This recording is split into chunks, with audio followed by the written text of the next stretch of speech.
Lowe's knows that no matter your paint project, saving is at the top of your list. That's why when you shop today, you can buy one, get one free select Valspar and HGTV Home by Sherwin-Williams one-coat coverage interior paints via rebate. Shop these deals in-store or online today at Lowe's. We help, you save. Selection varies by location. While supplies last. Discount taken at time of purchase. See sales associate for details. Offer valid 8/21 through 9/3. This is a Bramble Jam podcast.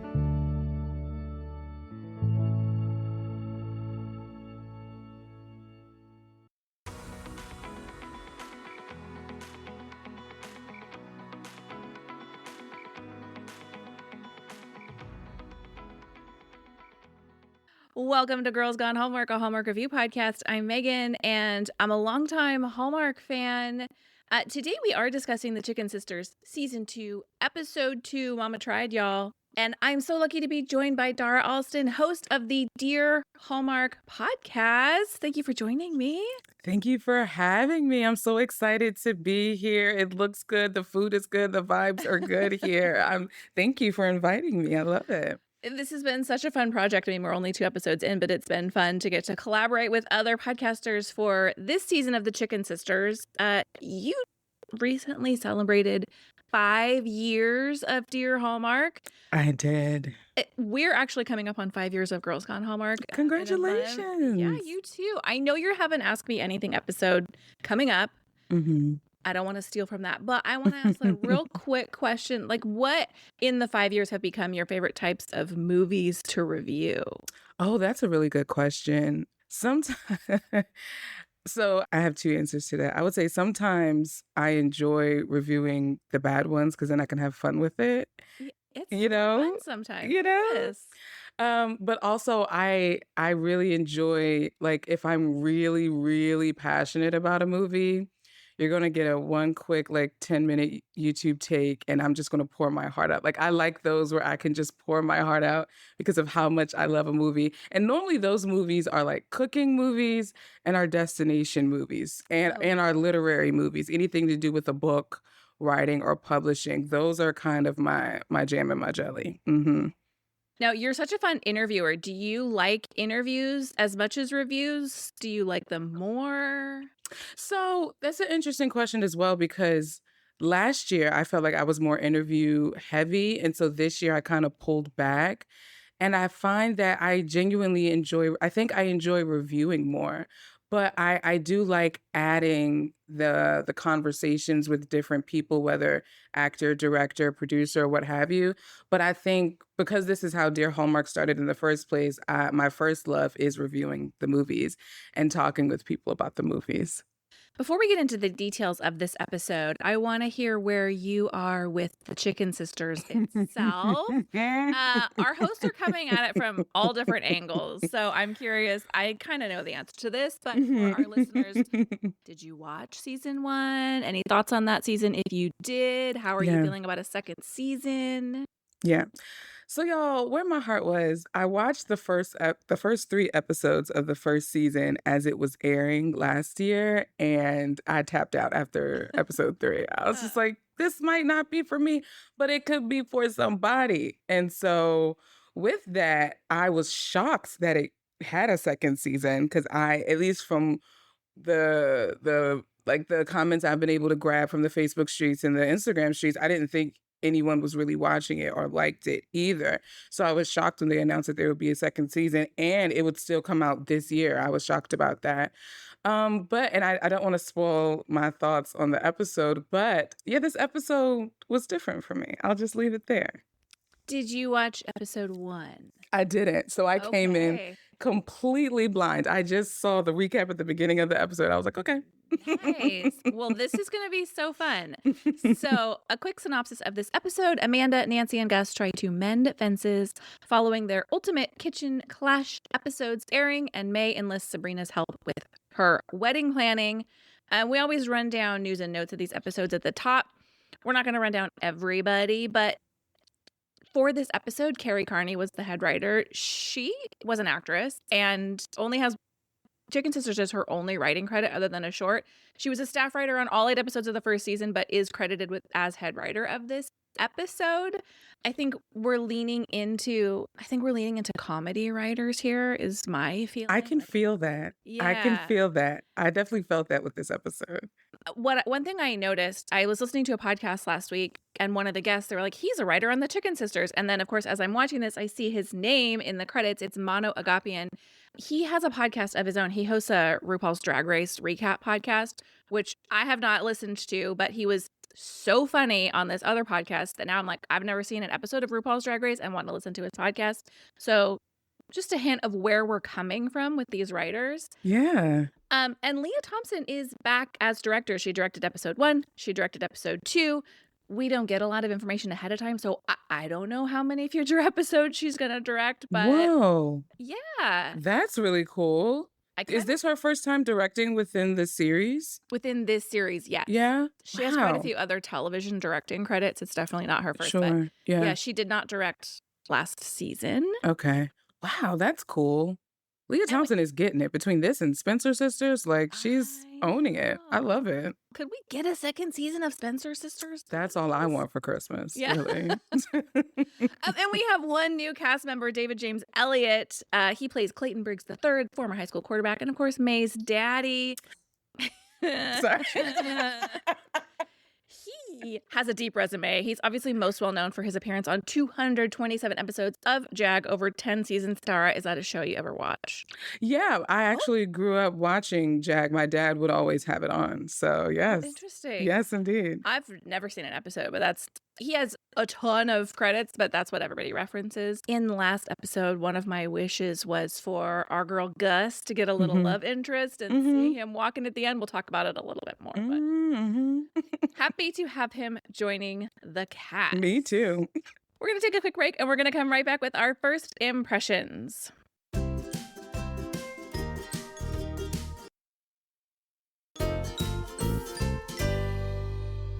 All right.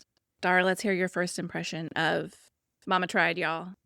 Okay, so my first impression, I wrote, give me a Caesar salad and some fries because I might be here longer than I thought. So, first of all, a Caesar salad and fries is the perfect meal. Quintessential meal, if I do say so myself. Chicken Caesar, shrimp Caesar if I'm feeling fancy. Oh, look at you. Yeah. But I feel like maybe you're coming around on the Chicken Sisters. Listen, that's what this episode did to me. I was shocked. And my petty behind was forcing myself to not like it. And it was just like, no, girl, lean in. Lean in. That's right. Melt that heart. Melt it. Let it melt your heart. And it definitely did. I adored this episode. I was cracking up so much with our guy from the Cluckery. I didn't catch his name. Christian, but our Christian, dude bro. Gives real strong, like alpha problematic male podcaster. Yeah, vibes. red pill, like that whole thing, which was just hilarious to me and for me. Like I enjoyed this whole episode, and I felt like I was on vacation in a way, which was weird. Like I can't quite put it into words, but it was something about the pacing of this episode that really made me happy. Like I really enjoyed watching this episode. Well, that's one of my few questions to come up. So I'm glad you said that. You know, the reason why I'm doing this season with co-host is because our listeners know Wendy was not a fan of the first season. And when the second season came around, she was like, I don't know if I can do it. And I said, I have an idea. And let's see how it goes. So interestingly enough, she has watched the first 2 episodes. And after the first one, she was like, it's better. It's better. So you're not alone in feeling like the vibes are better. We have a brand new showrunner this season, and I don't know how much influence there is there. Yeah. My first impression feels a little bit like Shauna is quickly becoming the third Chicken Sister. Okay. I don't want to jump ahead of you, but yes. Now, yes. She was in season 1, of course, but the first 2 episodes of this season, I mean, it has been Shauna heavy, and I'm here for it. I'm the biggest fan of Caitlin Howden, the actress who plays her. Like, to the point that she saw some posts and she shared them, but I'm like, okay, Megan, pull it back. Like, be cool. Be cool. But she's so good. She's such a great asset to the show. Yes, she is. Yes, she is. Killed it. let's talk what you liked about this episode. Okay, I have a lot of bullet points. I had to, and it didn't take me long to put this down. But like again, the pacing of the show was it was like a slow drink of lemonade for me. It was refreshing, it was sweet, it was kind to me, and I appreciated it. Love it. And then you mentioned Shauna. She's one of my favorite aspects of this episode. And also seeing Sabrina and May interact with each other the way they were, with Sabrina helping May plan her wedding and May just kind of like glitching because she's like, I can do everything else, but planning a wedding, I just like, I go blank. And so just watching Sabrina help her in that way. And it's odd because I still had a little bit of residual distrust of Sabrina from what I saw from season one, but this episode swept that right away. I was like, well, look at Sabrina just being just a beautiful friend to May. And then again, the guy from the Cluckery, like he brought it. And the whole masculinity coach thing and like that whole scene between him and Frank Jr. about like I was howling, like I was hollering. That was probably my favorite part of the episode. Yeah, the no emotions clause in your Yes. contract. Oh my gosh. And him just like on his shoulder or whatever. He was like, take the day, take the day. It was so funny. So funny. A few things I liked. Look, we're seeing Amanda coming into her own. This is a take, I did watch all of the first season and it's just hard to watch. She's really bogged down by Frank Jr. and she's living the life that other people wanted for her. Yeah. We see in the flashbacks that she had her light dimmed and it's very literal the way it's shot by Frank Jr. with the lighting and the literal dimming and darkening of the scenes. He squashed her creativity and then we see her come back to life when Frankie is born. And I like how they bring it back around. Frankie's about to move on to the next step and she's the one who's encouraging her to find herself again, find her creativity and the things that she loves. My girl Nancy is a little frustrating, but I loved that when she finally apologizes to Frank Jr., she's like, you have some ownership to take here too. Yeah. Of course, he takes none because Frank Jr. is the worst. Literal worst. Yeah. But I appreciated Nancy in that moment. Yeah. A couple funny moments. I liked May telling Amanda she can't move because she's been borrowing a lot of her clothes and long jean skirts have really grown on me. I remember that. Yes. I also loved Shauna's funeral flowers and her continued love for bodice rippers. I love it. Those two things told me all I needed to know about Shauna, literally. As someone who doesn't have much experience with her bringing in the flower arrangement and then the novel, I was like, oh, I'm here to stay. I'm here to stay. Like, that's my girl. That's it. Were you a Gilmore Girls fan by any chance? Okay, fun fact. I just started watching Gilmore Girls last fall and then brought it into this winter. And season 6, episode 2, I had to tap out because Rory was getting on my nerves. Oh, yeah. Rory has a rough time in there. Is this dropping out of Yale, Rory? Spoiler alert. Yes, like when, right when they got arrested for the boat thing and then she ends up living with her grandparents. I screamed at the TV, and so I've boycotted it since the winter, but I'm going to pick it back up in the fall. Finishing, I will say. That is infuriating. It's so frustrating, but it does have payoff. The reason I ask is, to me, Shauna is Kirk. She's she's the jack of all trades. And she runs all these different businesses. She's in everybody's business. She's here, she's there, she's everywhere. So she's kind of the Kirk. Interesting. Yeah. Okay, I didn't know her to have, but that I guess in season 1, do we see that a lot of her? Quite a bit. Yes. Okay, that's good to know. Because honestly, if we're talking Gilmore Girls, without that prior knowledge of Shauna from season 1, she was giving me not bad bat. Who's our is it Miss Patty? Dance teacher. Dance teacher. Yeah. Yes, that's the vibe she was giving. giving me. I think that's accurate too. But for anybody who didn't see season 1, Frank Jr. sabotages. He takes off with the winnings. Shauna comes in and she's like, y'all, I'm rich. I have 16 jobs. And she then franchises the Chicken Sisters because Gus's business is in severe debt. And so she comes and saves them, which is why she's kind of stepped up in importance because, she basically owns these restaurants and she's a partner with them. Okay. So it all comes together. Let's talk what you wished for in this episode. So I only have one wish. Okay.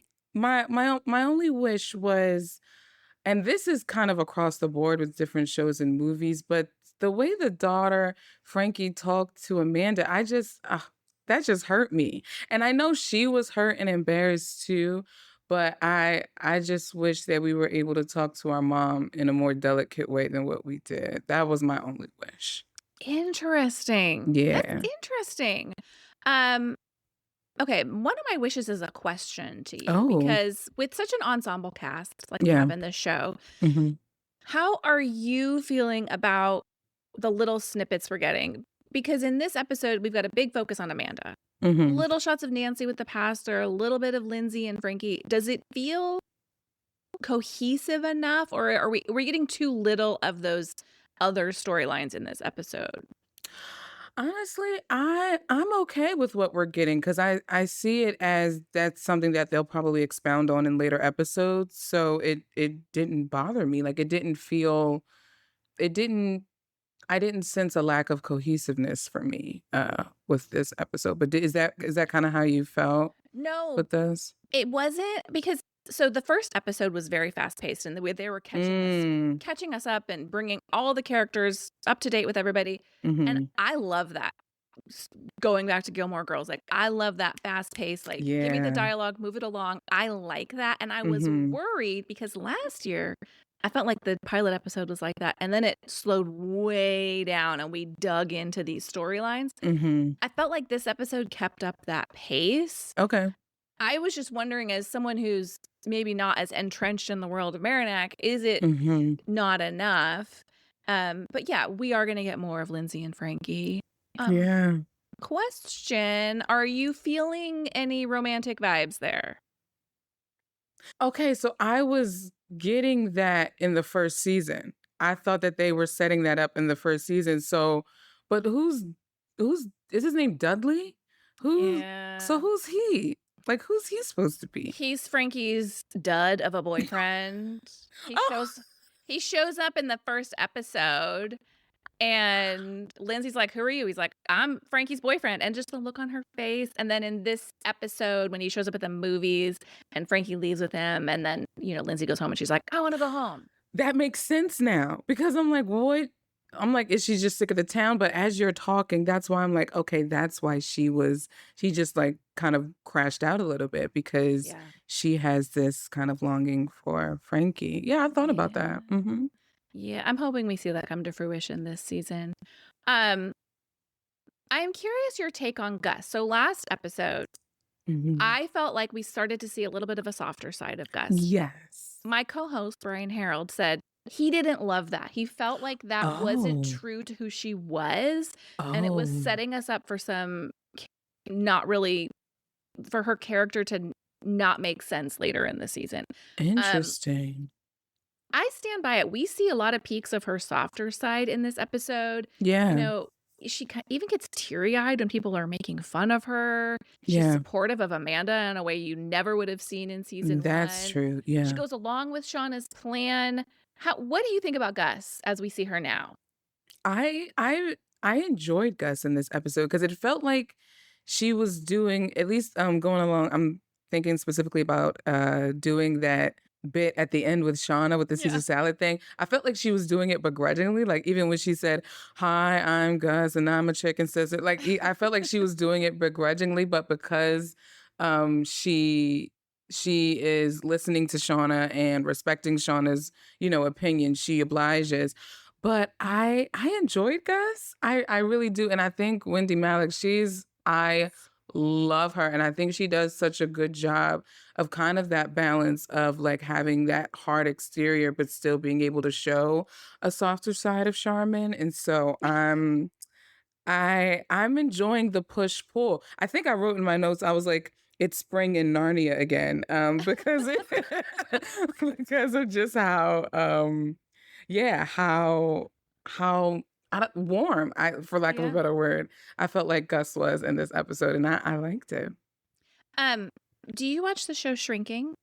No, but I've heard of it. I recommend it. Wendy Malick is in it. She's freaking Oh. tastic. Also created by the creator of the Chicken Sisters, Annie Mabane.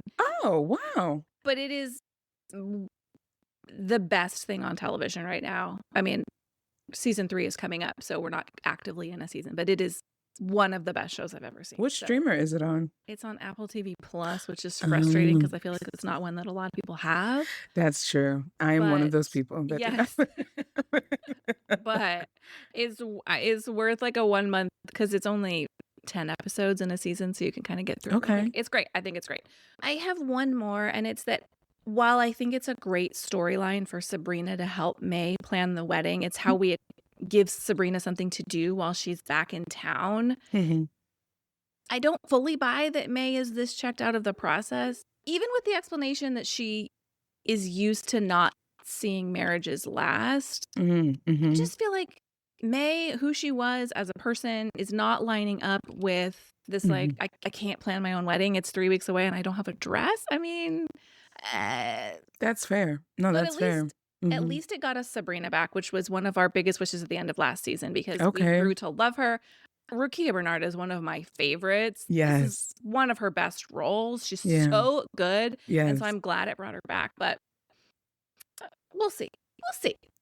Okay. That is, I mean, because she has been, at least from what I saw previously, like she has been made to be this very kind of like type A type of person. So to think that when it comes to something as so big as your wedding, for her to not have done anything. Yeah. Or does The that does host of an organizing television show. now question, because I know her and her fiance had, at least to my from what I gathered, was she having an issue committing to him? Like, do you think that that's like something deeper? Is her not planning it? Is her not kind of wanting to commit to him? I think the issue was that he didn't know the truth about her past, about where Okay. she was from. She hadn't told him that, and he doesn't find out until the 8th episode of season 1. So I Okay. think she was a little nervous about planning a wedding, and in season 1 when they were engaged and trying to figure out how am I going to do this and keep up this facade of who he thinks I am. And Mm-hmm. of course he finds out and he's like, I love you for you, not the idea that you presented as some, Mm. New York city girl. Mm-hmm. So I think she's all in on the relationship, especially now that Okay. it's all out there. And I just found out he's Magnus from Providence Falls. Yes. Did not make the connection. I said, play the role, brother, play the role. He did such a good job. So good. Oh, I could talk about Providence Falls all day. You and me both, girl. When people are talking or dogging on that show, I'm like, excuse me, we need to have a conversation. Absolutely. because- Step into our office. We have office hours whenever you need. Mhm. Well, let's talk any did you see that moments that you came across in this episode? I only have one, and it's more so that I just want to highlight this part. When Gus is filming the actual Caesar salad video, her blazer is just I said my compliments to the chef. That blazer was just as delicious as that Caesar salad looked, and I just need y'all to just give a hearty har har to the costumer for that choice. Yeah, that whole look, right? We get that look where she looks ridiculous in whatever Nancy has dressed her in. And so you kind of assume she's just going to be Gus. She's just going to wear her normal Gus. And when she comes in, she's still Gus. Yeah. But she's Gus 2.0. It's 2.0. so good. The straight jeans and the blazer. I loved it. And I Oh. love her shorter haircut. She looks Yes. better. It was perfect. Perfect. So good. I, again, have kind of just moments that I want to highlight. Yeah. One is really about me. It's Amanda saying to Frankie, I don't know who I'm going to be when you leave, talking about Frankie going to college. yeah. I can't stop talking about the fact that I dropped my kid off at college last week. And so I'm like very in that Oh, phase right wow. now. First of all, congratulations, because that is Hey, a big feat in and of thanks. itself. I know. Wendy was like, hey, he's launched. I was like, it's a transition period. And so when she Yeah. said that, I thought, I see you, Amanda. Yeah. I want to throw it back to a question we had last week in the episode because to me, the logistics of the two chicken restaurants are a little bit confusing because they're both the Chicken Sisters, but we maintain these two locations because it's a franchise. But we were like, Brian especially was like, which recipe are they using? How are they doing this? Well, it seems to me, based on a comment that Gus made, that they're continuing to use their own recipes, Mm-hmm. which is weird for a franchise. Like, you'd think there needed to be some continuity, but nothing makes sense in this town. And I mentioned it a little earlier, but I just really love the use of lighting in this show. It's used Mm-hmm. really well in flashbacks when we talk about Amanda's trajectory, and the Mm-hmm. cluckery is lit in dim, cold, almost Yes. blue lighting. I mean, Yes. that place is devoid of life. It's really good. You know what it reminded me of? Good Burger. When how the contrast, it's an old 90s Nickelodeon movie with Kel Mitchell. It was like a Kenan and Kel Oh, movie.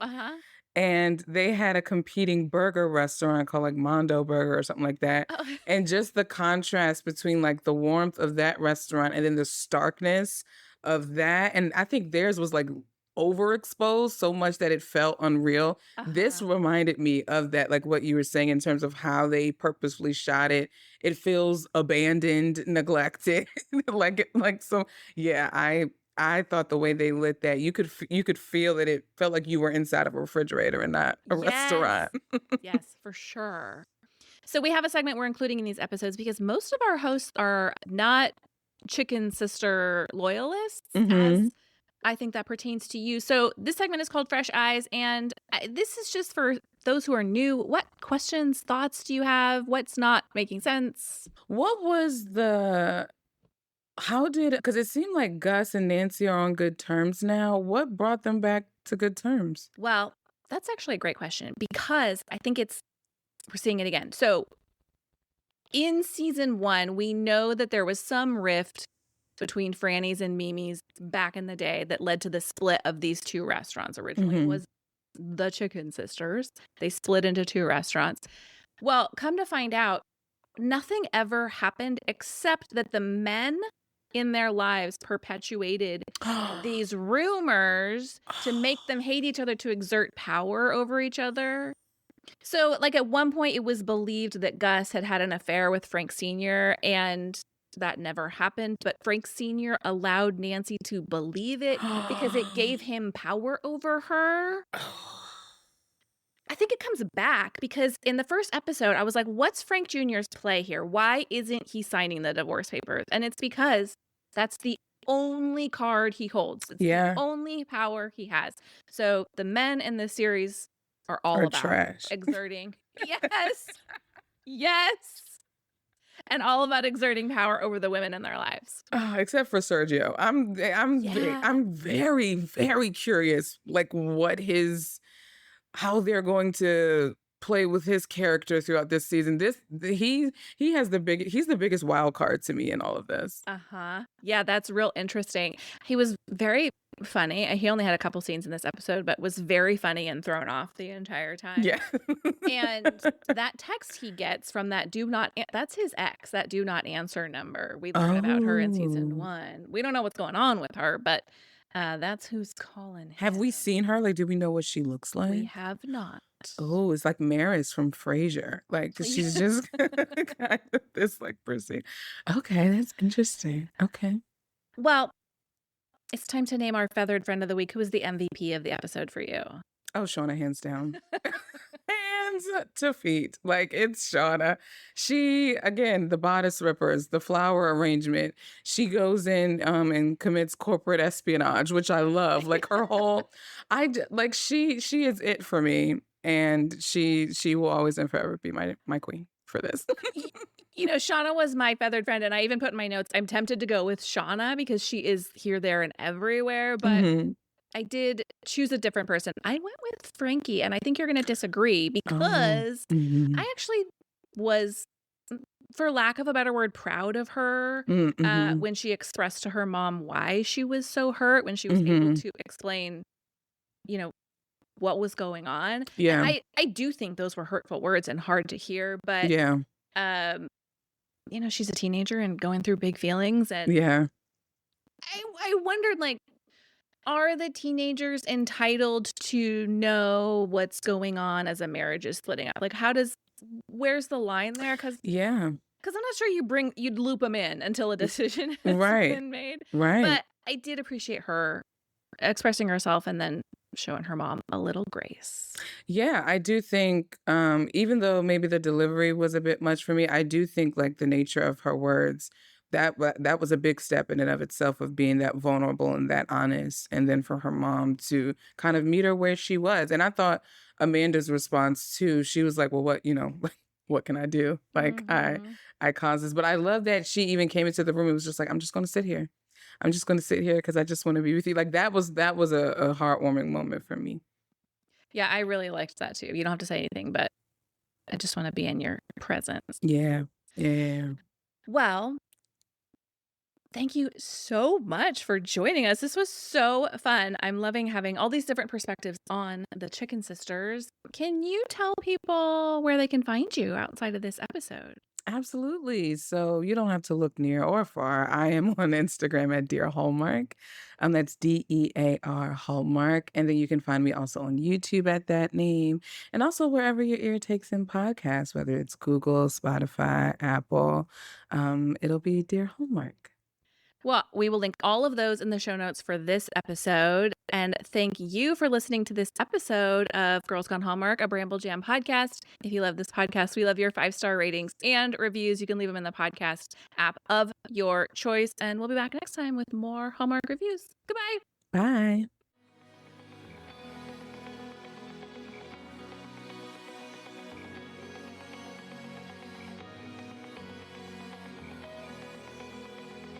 All right, friends, before we go, just a quick heads up.